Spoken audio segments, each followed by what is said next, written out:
Hello everyone, this is Krishna and today we are going to learn about Java classes and objects. So the code you are watching here, there are two Java file. One is named employee.java and another is named employee.test.java. Okay, so first take a look at this employee.java file. Here we have uh, package name exercise 1. Clear, this we can name anything. Here our class name is employee and under this class we have six instance variable. Clear, six instance variable, and we have given this instance variable access specifier as private. Clear, and all the instance variable has their own data type like int for employee id, string for employee name, and so on. Clear. After that we have made a constructor that is named as employee. A constructor carries the name same as class name. Your class name is employee, so the constructor name will be employee.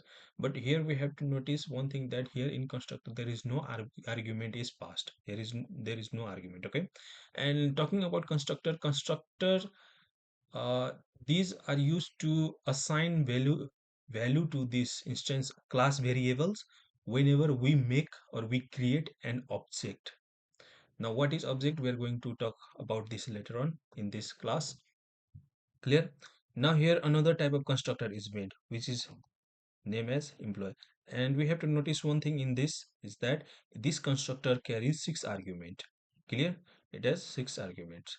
And after that, whatever this value, whatever the value these arguments will carry, this will be assigned into these variables. Clear? Now after this we have created getters and setters. Getters generally it returns the value, okay, from memory, and setters it stores the value into the memory. For example, whatever value we get, we put in employee id. For example, here set employee is the setter function name for employee id, and here we receives employee id, it is of type int. Like in this case we have given set employee id with value 1. This one will come here and it will be stored in this. Clear? If we talk about memory, then it will be stored in memory. Now in order to receive that value from the memory, this function is used. Okay, so here return employee id. Clear? this is for this is made for employee id, and we have six variables, so we have made getter and setter for all the six variables, all the six instance variable. Clear? This after that we have made a method, that setter method, set all. It sets all instance variable at once. Like here in this case we set employee id, after that we set employee name, employee address, like this. But in this set all method will set all the instance variable at once, at one time. Okay, and this function, last function, is a display function in which we display the information, the value that is received in employee id. Clear?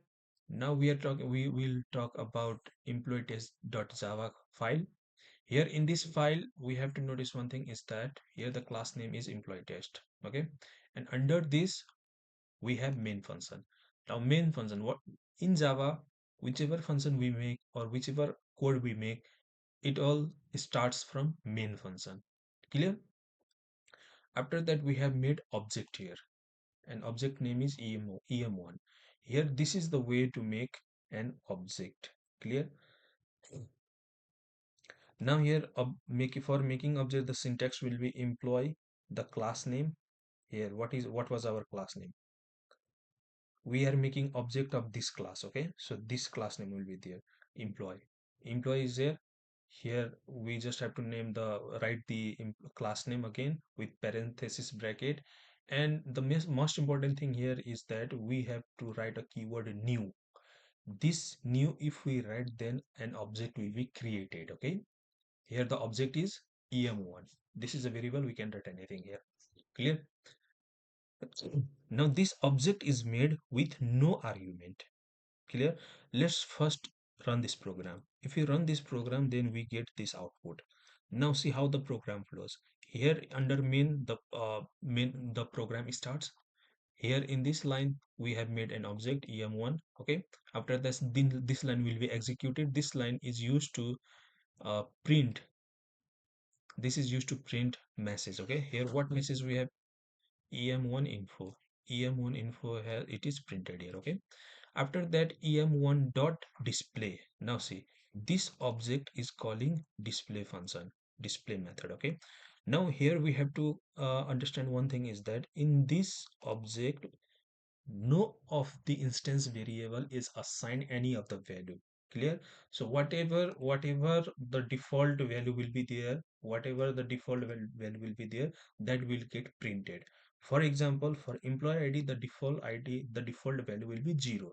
So for id it is 0. Okay, now why this id name and all this is printed? Because em1 is calling display function, and display function, what does it print?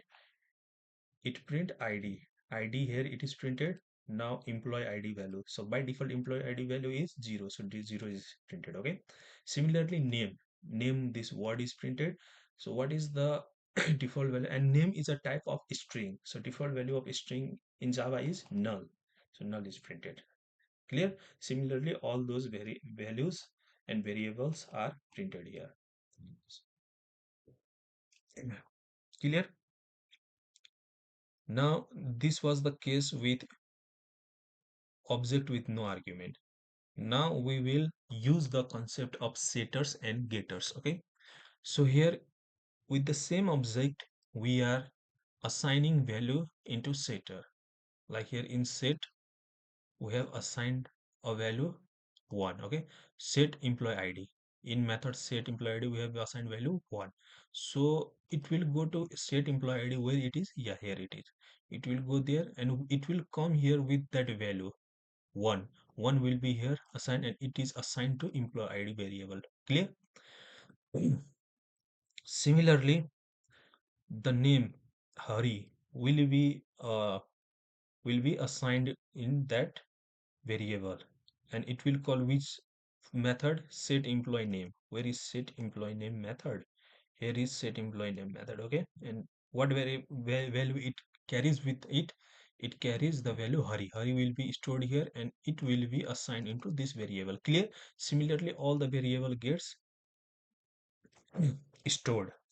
Now the same object calls the display function. Okay, now the same object will dis call display function. Now under display function we have id. Now what value will be printed in id?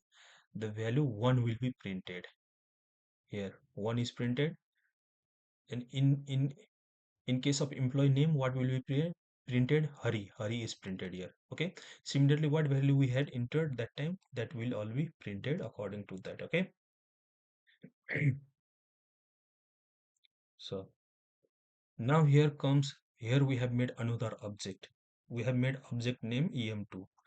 Here in the previous case we had no argument, but in this case we have argument. This argument are there. Okay, so if we call display, this argument will assign the value into variable with the help of this constructor. Here we have given, here we have made the constructor with 6 argument. Yeah, all the variable will come into their respective variable, and uh, the value will be stored in this variable. Clear? So after that, if we print this, first this message will be printed here, em3. This message is printed. Clear? After that, this display will be called. Now again in display we know what will be printed here in display, id and employee id. What was the employee id here? 301400. 301400 is printed here. Okay, similarly in employee name, whatever name we have said, that will be printed. Clear? Till here the work is done. Now here in this line we are making a new object again, em3. Okay, now this time we will be using set all method. It is a setter method, and it sets all the values at once. Okay, so we have passed these values, and these values will go to set all method. Where here is set all method, those value will come and store and will be placed in their respective variable names. Clear? And after once it gets stored here, it will again be assigned here according to their variable names. Clear? So after that, when we print this, when this line will be executed, this will be printed. Okay, so after that again em3 calls display method. Now here display method again it prints the values. For example, employee id, what was the employee id here? 3. Here 3. Okay, so 3 will come here, and in here 3 will be stored, it will come here, and this value here we are printing 3 will be printed here, so the value 3 is printed. Clear? So this is the concept of Java classes and object. Thank you very much. See you in the next lecture.